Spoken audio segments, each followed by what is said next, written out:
పవన్ కళ్యాణ్ గారి ఈ విజయం వెనుక ఇండస్ట్రీ వెనక నుంచి చాలా ఫైట్ చేసిందని చెప్పొచ్చు. ఇప్పుడు ఒక్కొక్కరిగా అంటే సీనియర్ ఆర్టిస్టులు వెంకటేష్ గారు, నాగార్జున గారు, ప్రకాష్ రాజ్ గారు, పోసాని కృష్ణమురళి గారు వీళ్ళందరూ వన్ బై వచ్చి పవన్ కళ్యాణ్ గారిని అభినందిస్తున్నారు. ఎట్లా ఉంటుందంటారు? ఆ పండుగ వాతావరణాన్ని చూపించాలి మీరు మాకు.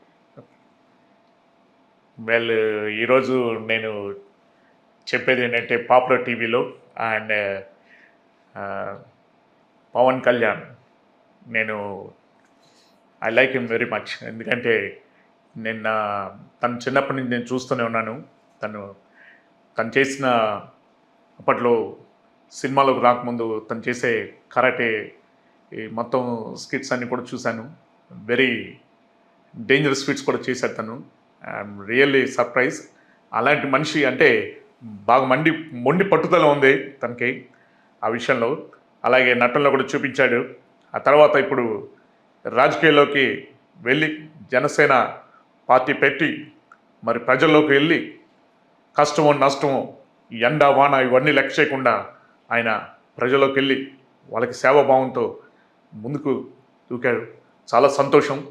ఈ 2024లో మరి ఆయన ఒకేసారి 21 స్థానాలు గెలవటం చాలా హ్యాపీ అనిపించింది. ఎందుకంటే తెలుగు ఇండస్ట్రీలో మేమందరం కూడా నటులం, కానీ ఒక అడుగు ముందుకేసి తను రాజకీయాల్లో కూడా తనేంటో సత్తా చూపించాడు.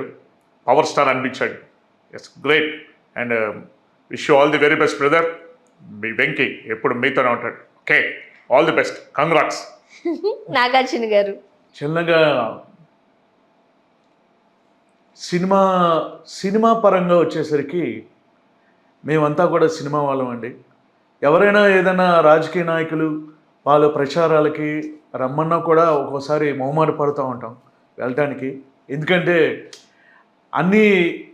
ఒక్కోసారి అన్నీ ఒకేలా జరగవు. కానీ మా తెలుగు ఇండస్ట్రీలో నేను చూసింది, నాన్నగారు పూర్తిగా నటనలో ఇన్వాల్వ్ అయి ఉన్నారు. కానీ నందమూరి తారక రామారావు గారు ఆయన నటనే కాకుండా ప్రజాసేవ చేయాలని మరి అప్పట్లోనే ఆయన ఏంటో ప్రూవ్ చేసి ఒక పార్టీ పెట్టి జనాల్లోకి వెళ్ళి ఒక పెద్ద పార్టీకి ధీటుగా నిలబడి మరి ఆయన అప్పుడు గెలిచారు. అది అంటే ఒకప్పుడు విషయం అది. కానీ ఇప్పుడు సినిమా వాళ్ళు రాజకీయాల్లోకి వెళ్ళి ఎంతవరకు నిలబడగలరు అనేది కూడా డౌటే. అందుకే మా తరం వాళ్ళు, నేను, నాగార్జున కానీ మేమంతా కూడా, నేను, వెంకటేష్ కానీ మేమంతా కూడా రాజకీయాల్లోకి వెళ్ళలేదు. కానీ చిరంజీవి గారు ఒక అడుగు వేశారు.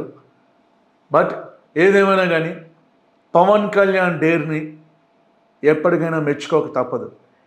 సినిమాల్లోనే డేరింగ్ డాషింగ్గా చేస్తున్నాడేమో అనుకున్నాను, కానీ పబ్లిక్లోకి తీసుకువెళ్ళి జనసేన పార్టీ పెట్టి తనేంటో ప్రూవ్ చేసుకుని 2024 ఎలక్షన్లో 21 స్థానాలు సంపాదించి తన సత్తా చూపించి పవర్ స్టార్ అంటే ఇది అని నిరూపించాడు. కళాకారుడిగానే కాకుండా, హీరోగానే కాకుండా తను ప్రజల గుండెల్లో కూడా ఇప్పుడు సేవాభావంతో ఇంకో హీరోగా అవతారం ఎత్తుతూ మరి తను ముందుకు నడుస్తున్నారు. Wish you all the very best and heartly congratulations Pavan Kalyan. Wish you all the very best. Good. Next Posani గారు అభినందిస్తున్నారండి. ఎట్లా ఉంటుంది సో చెప్పండి. Raja, I love you Raja. ఏమండి, నాకు ఎవరంటే ద్వేషం లేదండి. కళాకారుడు అంటే ప్రేమించి ప్రాణం ఇస్తా. అలాంటిది నాకు ఎవరంటే ద్వేషం లేదు. పవన్ కళ్యాణ్ గొప్ప నటుడు అండి. అంతకన్నా గొప్ప సర్వీస్ ఉన్న మనిషి. అది వేరే పార్టీ వాళ్ళు అనుకున్నారు అవుతుందా లేదా, అసలు చేయగలరా లేదా అని. కానీ రాజా, యు ప్రూవ్ ఇట్. చూపించావు రాజా. 21 సీట్లు కొట్టి బాధ్యత్. Okay Raja, I love you Raja. Next CM నువ్వు కూడా అవ్వాలి రాజా. చంద్రబాబు గారిని బాటలో వెళ్ళాలి, ముందుకు దూసుకెళ్ళాలి. మనస్ఫూర్తి కోరుతూ లవ్ యూ రాజా. ప్రకాష్ రాజ్ గారు ఏమండి, సినిమా వాళ్ళంటే తెర మీద కనిపిస్తారు, అప్పుడప్పుడు స్టేజ్ల మీద ఉంటారు, మాట్లాడతారు, కాసేపు మాట్లాడతారండి. మైక్ పబ్లిక్లో అందరితో మాట్లాడటం చాలా కష్టం అండి, ఎప్పుడు పబ్లిక్లోకి వెళ్ళలేము. అలాంటిది పవన్ కళ్యాణ్ అనే వ్యక్తి, ఒక నటుడు, ఒక హీరో, తను డేర్ చేసి ఒక పార్టీ పెట్టి పబ్లిక్లోకి వెళ్ళి తనేంటి ప్రూవ్ చేసుకుని ఇప్పుడు సర్వీస్ ఇవ్వడానికి 2024లో 21కి 21 స్థానాలు సాధించి జనసేన పార్టీ ఎజెండా నిలబెట్టి ముందుకు దూసుకెళ్తున్నారు ఆంధ్రప్రదేశ్లో. Heartly congratulations Pavan Kalyan, wish you all the very best, god bless you. Thank you so much అండి. జితేంద్ర గారు, ఒక హాఫ్ అన్ అవర్ నుంచి సో నేను స్టార్ట్ చేయడమే ఈ ప్రమాణ స్వీకారం ఓత్ దగ్గర నుంచి స్టార్ట్ చేశా. నేను ఒక 10 వాయిస్లు అడిగాను ఫటాఫటా.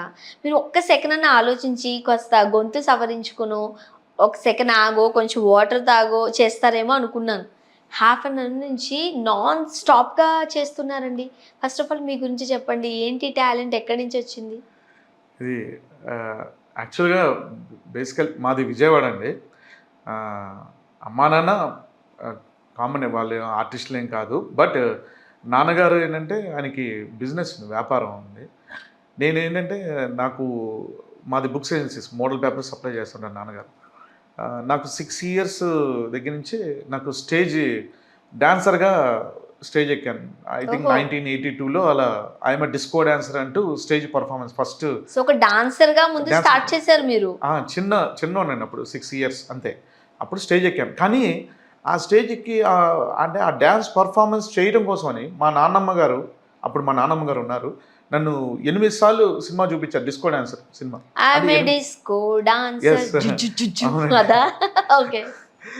సో ఆ సాంగ్కే నేను పర్ఫార్మెన్స్ చేశాను ఫస్ట్ 6 ఇయర్స్. అప్పుడు నేను డ్యాన్స్ చేస్తుంటే, అంటే నేను చాలా చిన్నవాడిని, కానీ నేను డ్యాన్స్ పర్ఫార్మెన్స్ చేస్తుంటే పబ్లిక్ అంతా కూడా గోల్ విజిల్ చప్పట్లు కొట్టేసరికి ఆ 6 ఇయర్స్ అప్పుడే మైండ్లో పడిపోయిందండి నాకు, నేను ఇంకా స్టేజ్ని వదలకూడదు అని. ఓకే, అంటే నేను ఒక నిజం చెప్పిన, అక్కడ మీరు డాన్స్ ఎలా చేశారన్న విషయం పక్కన పెడితే ఆ ఏలలు, అరుపులు, ఈ కేకలు, సూపర్ సూపర్ అనేవి కొన్ని ఉంటే చూడండి సౌండ్స్, అది మిమ్మల్ని కట్టిపడేసింది కదా.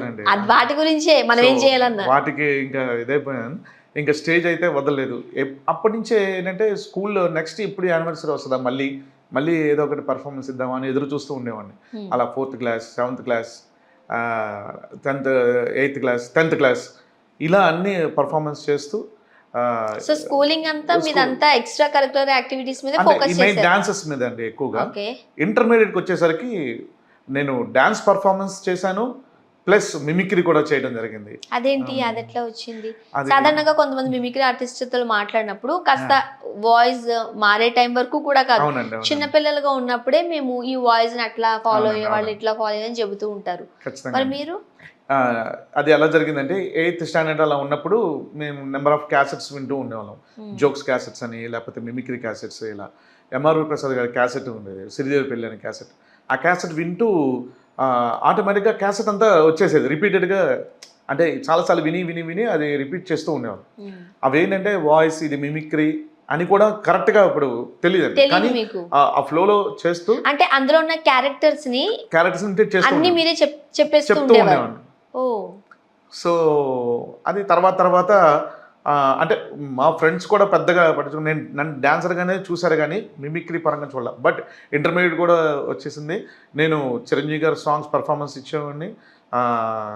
ఆచ్కా గుండారాజ్ ఆ సాంగ్ పర్ఫార్మెన్స్ చేసి ఫస్ట్ ఇయర్ ఆ సాంగ్ పర్ఫార్మెన్స్ చేశానండి. సెకండ్ ఇయర్కి వచ్చాక చిక్కుపుకు రైలే సాంగ్ పర్ఫార్మెన్స్ చేస్తూ అప్పుడు మిమిక్రీ చేశానండి. ఇంటర్ సెకండ్ ఇయర్లో అప్పుడు మిమిక్రీ చేస్తే మా ప్రిన్సిపల్ గారు పిలిచి, ఏమైనా జితేంద్ర, నువ్వు మంచి డాన్సర్ అవే కాదనను, కాకపోతే నీలో నీకు వాయిస్ ఉంది, మంచి మిమిక్రీ ఆర్టిస్ట్ ఉన్నాడు, దాన్ని డెవలప్ చేసుకో అని ప్రిన్సిపల్ గారు పిలిచి మరీ చెప్పారండి.